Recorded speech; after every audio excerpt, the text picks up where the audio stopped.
Bonsoir à toutes et à tous et bienvenue à cette avant-première de l'épisode 1 de BioWars, l'attaque des virus.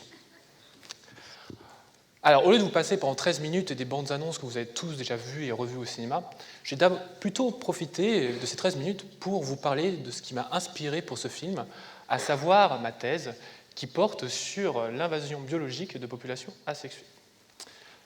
Alors bon, ça fait un peu peur comme ça, ça fait un peu film catastrophe, mais je vais plutôt vous rassurer en vous expliquant mot à mot ce que ça veut dire. Et le premier mot qui peut poser problème est le mot invasion. Alors si on ouvre un dictionnaire comme le Larousse, on découvre que le mot invasion correspond à l'arrivée en masse d'objets, d'animaux, d'éléments.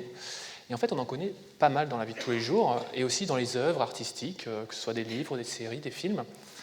Alors, par exemple, nous avons l'invasion en hiver de la grippe, qui a été utilisé dans le dessin animé C'était une fois la vie.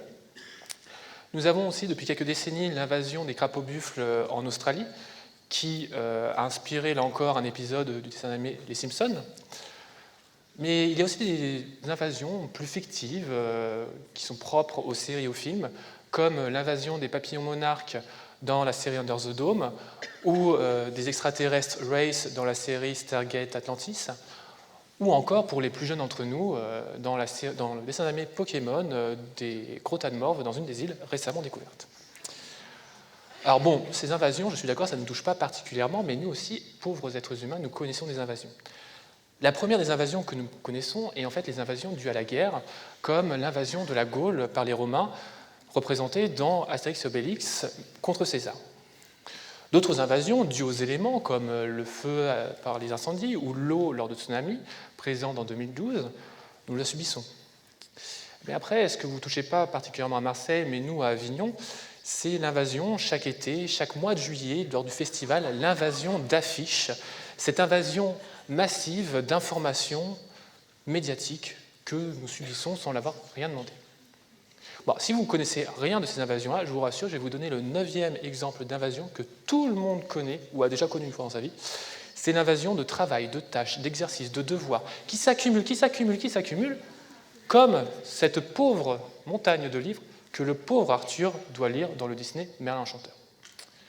Bon, alors, ces 9 exemples sont bien mignons, mais je n'étudie pas que des invasions, j'étudie des invasions biologiques, c'est-à-dire des invasions qui touchent aux êtres vivants et réels. Par exemple, vous êtes d'accord avec moi que l'eau n'est pas réelle, n'est pas vivante plutôt, et que les extraterrestres, justement, ne sont pas réels. Donc je vais pouvoir finalement en éteindre 5, il ne me reste plus que 4 exemples que je vous ai donnés sur ma thèse. Mais si vous vous rappelez bien, dans le sujet de ma thèse, ce sont les invasions biologiques, oui, mais de populations asexuées. Alors qu'est-ce que ça veut dire asexué ? Eh bien en fait, ça va être un groupe d'individus qui n'auront besoin d'aucun partenaire pour donner naissance à un nouvel individu. Ils vont en fait faire des copies d'eux-mêmes comme une photocopie. Alors bon, principalement ce sont les virus et les bactéries. Mais on en connaît aussi dans le monde végétal. Par exemple, il y a le bouturage. Ce sont certaines plantes qui vont créer des petites boules, des petites feuilles, des petites fleurs qui vont tomber et comme des graines vont donner naissance à une nouvelle plante exactement identique à la première. Nous avons aussi le marcottage, très utile par les jardiniers. Par exemple, le fraisier va avoir une tige qui va grandir, et suite au poids, va retomber au sol, puis au bout d'un moment va ressortir pour donner naissance à un nouveau fraisier. Et ce cordon ombilical qui relie le fraisier parent au fraisier enfant, on va pouvoir le couper au bout d'un certain temps, et le fraisier parent et le fraisier enfant pourront vivre tranquillement leur vie, l'un sans l'autre. Bon, avec un peu plus de gaieté, je vais plutôt parler maintenant du bulbe, c'est-à-dire de la reproduction asexuée des oignons. En fait, le bulbe parent va, sous sa couche protectrice, donner naissance à des petits bulbes enfants, qui vont ainsi pouvoir grandir bien blottis au chaud sous cette couche. Mais à force de grandir, grossir, cette couche va grandir, grossir, et au bout d'un moment, paf, s'ouvre, et permet à ces bulbes enfants de découvrir un nouveau monde, et ainsi de créer un nouveau plan d'oignons.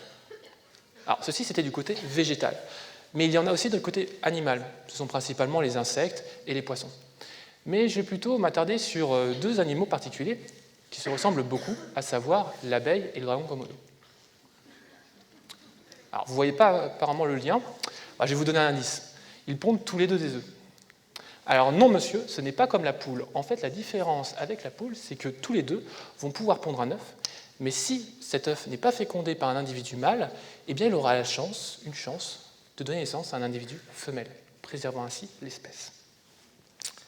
Alors maintenant que vous comprenez à peu près ce que c'est que la reproduction asexuée, sur mes 4 écrans restants, eh bien en fait, les humains, les crapauds, les papillons ne sont pas asexués, et donc finalement il ne m'en reste plus qu'un, c'est-à-dire les virus et les bactéries, qui sont l'exemple même d'invasion biologique que nous étudions.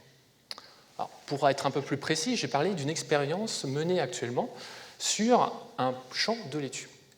Bon, alors ce champ de laitue-là n'est pas quelconque. Il a une petite particularité, cette petite fleur jaune en bas à gauche que vous voyez, on l'appelle salsifis sauvage. Très joli, hein. Les virus et les bactéries aussi l'adorent. En fait, c'est un paradis pour eux. Là-dedans, ils vont se reproduire beaucoup et vivre beaucoup. Oui, mais à force de vivre longtemps et d'avoir beaucoup d'enfants, il n'y aura plus suffisamment de place pour eux dans cette plante.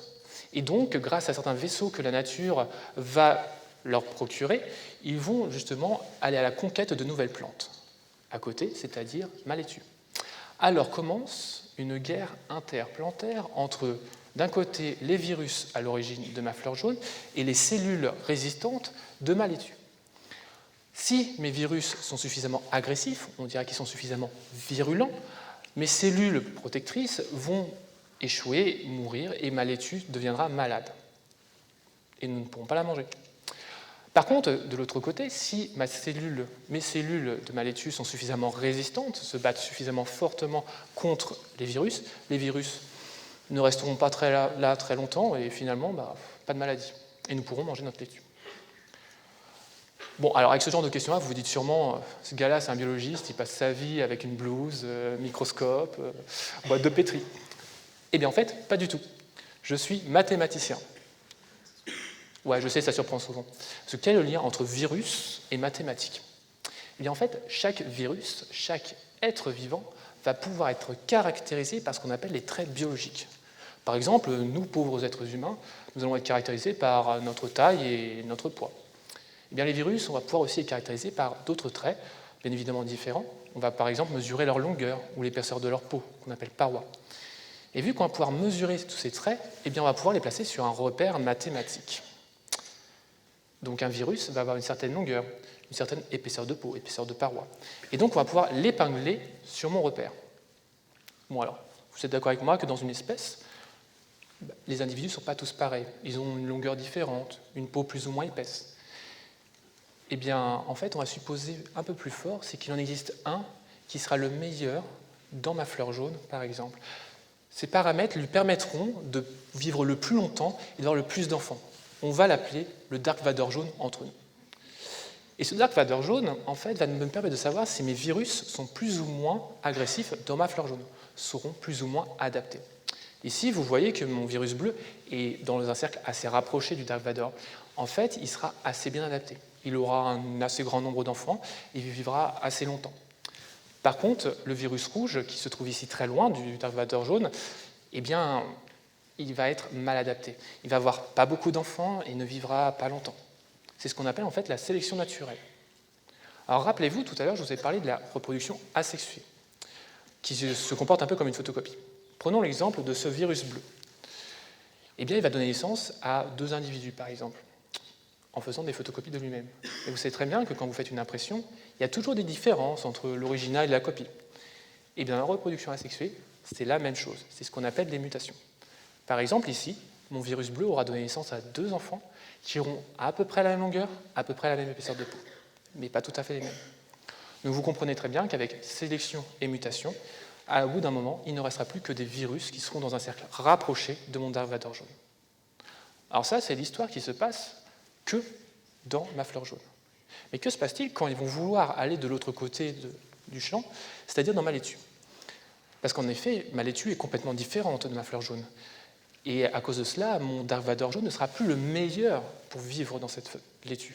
Ce sera un autre virus, un Dark Vador bleu, qui sera loin de mon Dark Vador jaune et donc loin de mes virus bleus. Alors commence toute une histoire de reproduction, de sélection, qui vont rapprocher de plus en plus des virus de mon Dark Vador bleu. 2 scénarios peuvent se produire. Comme ici, on va avoir des virus dans le cercle rapproché du Dark Vador bleu. Dans ces cas-là, l'invasion aura réussi et ma laitue sera malade. L'autre scénario possible, ce serait qu'on n'ait pas de virus dans ce cercle rapproché du Dark Vador bleu. Dans ces cas-là, l'invasion aura échoué et la laitue sera saine et sauve. Alors ce lien entre biologie et mathématiques, C'est ce qu'on fait exactement dans les mathématiques appliquées. En fait, on va créer ce qu'on appelle des modèles. Un modèle, on prend un processus, par exemple les mutations, et on va lui associer un objet mathématique. Bon, alors je vais être honnête avec vous, je ne suis pas très fort en dessin, je ne vais pas m'amuser à faire des graphiques très longtemps, je vais plutôt faire des équations comme celle-ci. Oui, ça fait un peu peur, je sais très bien. Mais en fait, cette équation va nous permettre de connaître l'avenir, de connaître l'histoire d'une population qui ne fait que muter. Alors en fait, on va rajouter un nouveau phénomène, la sélection, qui va nous rajouter un nouveau terme, encore plus compliqué celle-là. Mais ça, c'est ce qui se passe que dans ma fleur jaune. Maintenant, si on rajoute de la migration de virus entre ma fleur jaune et ma laitue, on va rajouter donc un nouveau terme de migration dans mon équation et une nouvelle équation pour savoir ce qui se passe dans mon autre environnement, ma laitue. Bon, alors là, vous dites sûrement, pourquoi est-ce que des mathématiciens perdent leur temps avec ce genre d'outils? On pourrait tout simplement ne pas manger de laitue, hein, après tout. Ouais, mais vous êtes d'accord avec moi qu'une bonne salade César en été, ça fait du bien quand même. On pourrait aussi tout simplement couper toutes ces fleurs jaunes. Vous imaginez le travail que ça produirait? Moi, je n'ai pas le courage, personnellement. Alors, l'autre solution, ce serait d'utiliser pesticides, fongicides, insecticides. Mais vous êtes un peu au courant que ce n'est pas très bon pour nous ni pour la planète. Surtout que ceux qui les utilisent en trop grande quantité. En fait, mes équations me permettent de savoir quelle quantité va permettre de tuer ces virus sans trop polluer. Ce qui est déjà un bon point. Cependant, trop polluer, c'est polluer quand même. Et en fait, mon modèle va plus loin. Il me permet de comprendre ce qui se passe dans un autre système agricole qu'on appelle un champ amotif. Au lieu d'étudier un champ entièrement de laitue, on va plutôt mettre dans un coin, et à côté de cela, on va mettre une autre plante, le souci. Et on va continuer ce schéma pour avoir un champ entièrement amotif entre laitue, souci, laitue, souci. Alors maintenant, imaginez que ma laitue en bas au milieu devienne malade. Alors les virus vont progressivement contaminer les laitues de tous étrangers. Puis au bout d'un moment, mes virus vont vouloir conquérir de nouvelles plantes, c'est-à-dire le souci. Mais le souci, c'est un problème pour les virus, surtout celui-là. Puisqu'en fait, ce virus ne pourra jamais s'adapter au souci, donc jamais contaminer le souci, et donc ne pourra jamais franchir cette barrière biologique. Donc vous comprenez que sans utiliser de produits chimiques, on peut tout simplement freiner ces invasions. Donc la prochaine fois que vous ferez du jardinage, pensez à ce que ce grand philosophe vous a dit un jour, des mathématiques, tu feras. Merci à tous pour votre attention, bon visionnage.